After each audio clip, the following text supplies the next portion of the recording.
మన తిరుమల వైభవం యూట్యూబ్ ఛానల్కు స్వాగతం. ఈరోజు మరో వీడియోతో మీ ముందుకొచ్చేశాం. ఎన్నో ఆసక్తికర అంశాలతో మీ ముందుకొస్తున్న మన తిరుమల వైభవం ఛానల్ తప్పక సబ్స్క్రైబ్ చేయండి. ఇక వీడియోలోకి వెళ్ళిపోదాం. నమస్కారం. ఎప్పుడైనా అమ్మవారి గుడికి వెళ్ళినప్పుడు ఆ తల్లి మెడలో అలంకరించిన ఆ పసుపు పచ్చటి అందమైన నిమ్మకాయల మాలను చూసే ఉంటారు కదా. అదో కేవలం అలంకారంలా అనిపిస్తుంది, కానీ దాని వెనక చాలా లోతైన ఒక ఆధ్యాత్మిక రహస్యం దాగి ఉంది. ఈరోజు మనం ఆ దివ్యమైన మాల వెనుక ఉన్న రహస్యమేంటో తెలుసుకుందాం. అవును, ఇదే అసలు ప్రశ్న. అసలు ఆలోచించారా ఎప్పుడైనా? పరిమళ భరితమైన పూలు ఎన్నో ఉండగా కేవలం నిమ్మకాయలతోనే మాల కట్టి అమ్మవారికి ఎందుకు వేస్తారు? చూడ్డానికి చాలా సాధారణంగా కనిపించే ఈ నిమ్మకాయకి ఆ జగన్మాతకి మధ్య ఉన్న ఆ అద్భుతమైన బంధమేంటి? దీని వెనుకున్న కారణం చాలా చాలా ఆసక్తికరంగా ఉంటుంది. అయితే ఈ రహస్యం అర్థం కావాలంటే మనం ముందుగా శక్తి అనే తత్వం గురించి మాట్లాడుకోవాలి.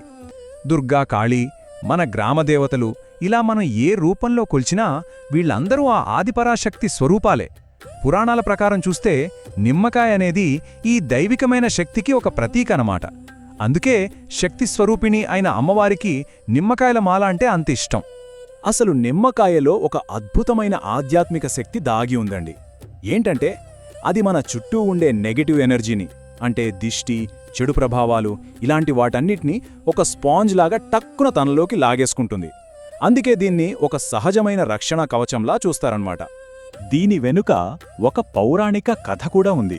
అమ్మవారు రాక్షసుల్ని సంహరించినప్పుడు ఆవిడలో తీవ్రమైన ఉగ్రత, అంటే ఒక రకమైన వేడి పుడుతుంది. ఆ భయంకరమైన ఉగ్రరూపం నుండి అమ్మవారిని శాంతపరచడానికి, చల్లబరచడానికి దేవతలు, భక్తులంతా కలిసి చలువ చేసే గుణమున్న ఈ నిమ్మకాయలని మాలగా సమర్పించారట. అంటే ఇక్కడ నిమ్మకాయకు రెండు అద్భుతమైన ప్రయోజనాలున్నాయన్నమాట. ఒకటి, దాని చలువ చేసే గుణం అమ్మవారి ఉగ్రతను శాంతపరిచింది. ఇక రెండవది, ఇదింకా లోతైంది. నిమ్మకాయలో ఉండే ఆ పులుపుంది చూశారా, అది మనలో ఉండే అహం అనే భావానికి ప్రతీక.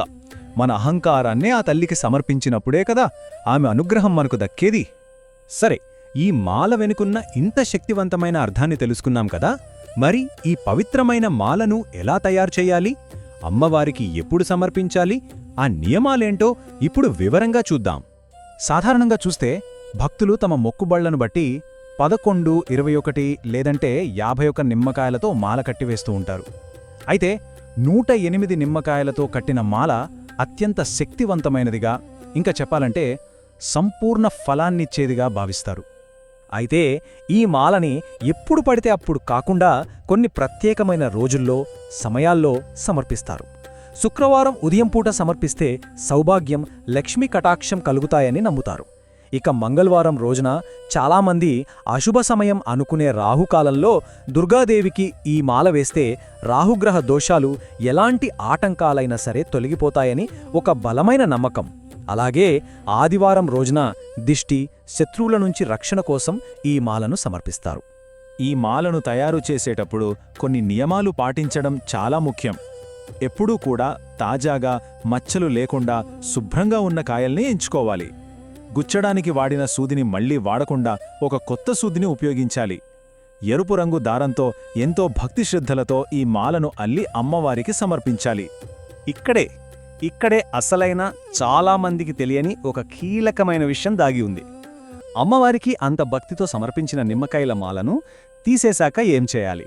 వాటిని మనం ప్రసాదంగా తీసుకోవచ్చా? ఈ ప్రశ్నకు సమాధానం మిమ్మల్ని ఖచ్చితంగా ఆశ్చర్యపరుస్తుంది. నమ్మండి. ఈ ప్రశ్నకు సమాధానం 2 రకాల నిమ్మకాయల తత్వంలో దాగి ఉంది. జాగ్రత్తగా వినండి. మనం మాలగా సమర్పించే నిమ్మకాయ ఒక రక్షణ కవచంలా పనిచేస్తుంది. అది మనలో, మన చుట్టూ ఉన్న నెగిటివ్ ఎనర్జీనంతా తనలోకి లాగేసుకుంటుంది. అందుకే ఆ మాలలో ఉన్న కాయలని ఎప్పుడూ, ఎట్టి పరిస్థితుల్లోనూ తినకూడదు. వాటిని పారే నీటిలో కలిపేయాలి. ఇక రెండోది, పూజారిగారు అమ్మవారి పాదాల దగ్గర పెట్టి పూజ చేసి మన చేతికిచ్చే ప్రసాదం నిమ్మకాయ. అది నెగిటివ్ ఎనర్జీని పీల్చుకున్నది కాదు. అది సాక్షాత్తు అమ్మవారి దివ్యశక్తితో నిండిన ఒక బహుమతి. ఇప్పుడు మనం ఆ రెండో రకం నిమ్మకాయ గురించి, అంటే అమ్మవారి ఆశీస్సులతో నిండిన ఆ ప్రసాదం గురించి ప్రత్యేకంగా మాట్లాడుకుందాం. గుర్తుంచుకోండి, ఇది కేవలం ఒక పండు కాదు, సాక్షాత్తు అమ్మవారి అనుగ్రహమే.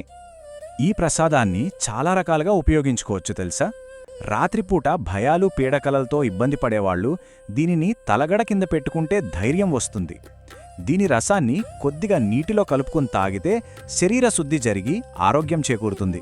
అంతేకాదు, ఏదైనా ముఖ్యమైన పని మీద బయటకు వెళుతున్నప్పుడు దీనిని వెంట తీసుకువెళితే అది మనకు దిష్టి తగలకుండా ఒక కవచంలా ఉండి మనం మొదలుపెట్టిన పని విజయవంతమయ్యేలా చేస్తుంది. ఒకవేళ ప్రసాదంగా తీసుకున్న నిమ్మకాయ ఎండిపోయినా లేక పాడైపోయినా అస్సలు కంగారుపడాల్సిన అవసరం లేదు. దానికొక అర్థం ఉందన్నమాట. ఏంటంటే అది మనకు రాబోతున్న ఏదో ఒక దోషాన్ని గాని అనారోగ్యాన్ని గాని తనలోకి తీసుకుని మనల్ని కాపాడిందని అర్థం చేసుకోవాలి. అలా జరిగినప్పుడు దానికి మనసులో నమస్కరించుకుని ప్రవహించే నీటిలో కాని ఎవరూ తొక్కని చోట చెట్టు మొదట్లో కాని వేసేయాలి. కాబట్టి చూసారా, ఈ మొత్తం ప్రక్రియను మనం 2 భాగాలుగా చూడాలి. మొదటిది మాలను సమర్పించడం. దీని ద్వారా మనలోని నెగటివిటీనంతా అమ్మవారికి అప్పగించి మనని మనం శుద్ధి చేసుకుంటున్నాం. ఇక రెండవది ప్రసాదాన్ని స్వీకరించడం. దీని ద్వారా అమ్మవారి పాజిటివ్ ఎనర్జీని, ఆశీస్సులను మన జీవితంలోకి ఆహ్వానిస్తున్నామన్నమాట. చూడటానికి చాలా సాధారణంగా కనిపించే ఒక నిమ్మకాయల మాల వెనుక ఎంతటి లోతైన ఆధ్యాత్మిక శాస్త్రం దాగి ఉందో మనకిప్పుడు అర్థమైంది కదా. ఇది కేవలం ఒక ఆచారం కాదు, మనలోని ప్రతికూలతలను సమర్పించి ఆ తల్లి దైవత్వాన్ని స్వీకరించే ఒక అద్భుతమైన ప్రక్రియ. ప్రతిరోజూ ఆ జగన్మాతను మనసులో ధ్యానించగలిగితే ఆమె కరుణా కటాక్షాలు మనందర్నీ ఎల్లప్పుడూ కాపాడతాయి. చూశారు కదా, ఒక మంచి వీడియో. ఇలాంటి మరిన్ని మంచి వీడియోల కోసం మన తిరుమల వైభవం ఛానల్ తప్పక సబ్స్క్రైబ్ చేయండి.